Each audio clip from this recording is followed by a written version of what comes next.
हरियाणा में राज्यसभा की एक सीट पर उपचुनाव है।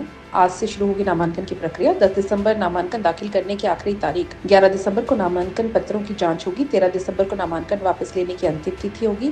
20 दिसंबर को होगा राज्यसभा उपचुनाव। हरियाणा में राज्यसभा की सीट बीजेपी के खाते में जाना तय है। बीजेपी जल्द ही करेगी राज्यसभा उपचुनाव के लिए उम्मीदवार का ऐलान। हरियाणा में राज्यसभा की एक सीट पर उपचुनाव है।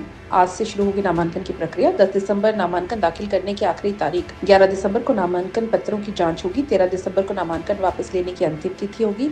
20 दिसंबर को होगा राज्यसभा उपचुनाव। हरियाणा में राज्यसभा की सीट बीजेपी के खाते में जाना तय है। बीजेपी जल्द ही करेगी राज्यसभा उपचुनाव के लिए उम्मीदवार का ऐलान। हरियाणा में राज्यसभा की एक सीट पर उपचुनाव है। आज से शुरू होगी नामांकन की प्रक्रिया। 10 दिसंबर नामांकन दाखिल करने की आखिरी तारीख। 11 दिसंबर को नामांकन पत्रों की जांच होगी। 13 दिसंबर को नामांकन वापस लेने की अंतिम तिथि होगी। 20 दिसंबर को होगा राज्यसभा उपचुनाव। हरियाणा में राज्यसभा की सीट बीजेपी के खाते में जाना तय है। बीजेपी जल्द ही करेगी राज्यसभा उपचुनाव के लिए उम्मीदवार का ऐलान। हरियाणा में राज्यसभा की एक सीट पर उपचुनाव है। आज से शुरू होगी नामांकन की प्रक्रिया। 10 दिसंबर नामांकन दाखिल करने की आखिरी तारीख। 11 दिसंबर को नामांकन पत्रों की जांच होगी। 13 दिसंबर को नामांकन वापस लेने की अंतिम तिथि होगी। 20 दिसंबर को होगा राज्यसभा उपचुनाव। हरियाणा में राज्यसभा की सीट बीजेपी के खाते में जाना तय है। बीजेपी जल्द ही करेगी राज्यसभा उपचुनाव के लिए उम्मीदवार का ऐलान। हरियाणा में राज्यसभा की एक सीट पर उपचुनाव है। आज से शुरू होगी नामांकन की प्रक्रिया। 10 दिसंबर नामांकन दाखिल करने की आखिरी तारीख। 11 दिसंबर को नामांकन पत्रों की जांच होगी। 13 दिसंबर को नामांकन वापस लेने की अंतिम तिथि होगी।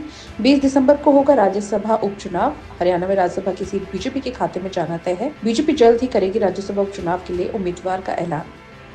हरियाणा में राज्यसभा की एक सीट पर उपचुनाव है। आज से शुरू होगी नामांकन की प्रक्रिया। 10 दिसंबर नामांकन दाखिल करने की आखिरी तारीख। 11 दिसंबर को नामांकन पत्रों की जांच होगी। 13 दिसंबर को नामांकन वापस लेने की अंतिम तिथि होगी। 20 दिसंबर को होगा राज्यसभा उपचुनाव। हरियाणा में राज्यसभा की सीट बीजेपी के खाते में जाना तय है। बीजेपी जल्द ही करेगी राज्यसभा उपचुनाव के लिए उम्मीदवार का ऐलान। हरियाणा में राज्यसभा की एक सीट पर उपचुनाव है। आज से शुरू होगी नामांकन की प्रक्रिया। 10 दिसंबर नामांकन दाखिल करने की आखिरी तारीख। 11 दिसंबर को नामांकन पत्रों की जांच होगी। 13 दिसंबर को नामांकन वापस लेने की अंतिम तिथि होगी।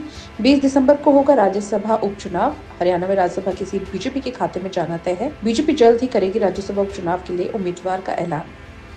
हरियाणा में राज्यसभा की एक सीट पर उपचुनाव है। आज से शुरू होगी नामांकन की प्रक्रिया। 10 दिसंबर नामांकन दाखिल करने की आखिरी तारीख। 11 दिसंबर को नामांकन पत्रों की जांच होगी। 13 दिसंबर को नामांकन वापस लेने की अंतिम तिथि होगी। 20 दिसंबर को होगा राज्यसभा उपचुनाव। हरियाणा में राज्यसभा की सीट बीजेपी के खाते में जाना तय है। बीजेपी जल्द ही करेगी राज्यसभा उपचुनाव के लिए उम्मीदवार का ऐलान। हरियाणा में राज्यसभा की एक सीट पर उपचुनाव है। आज से शुरू होगी नामांकन की प्रक्रिया। 10 दिसंबर नामांकन दाखिल करने की आखिरी तारीख। 11 दिसंबर को नामांकन पत्रों की जांच होगी। 13 दिसंबर को नामांकन वापस लेने की अंतिम तिथि होगी। 20 दिसंबर को होगा राज्यसभा उपचुनाव। हरियाणा में राज्यसभा की सीट बीजेपी के खाते में जाना तय है। बीजेपी जल्द ही करेगी राज्यसभा उपचुनाव के लिए उम्मीदवार का ऐलान।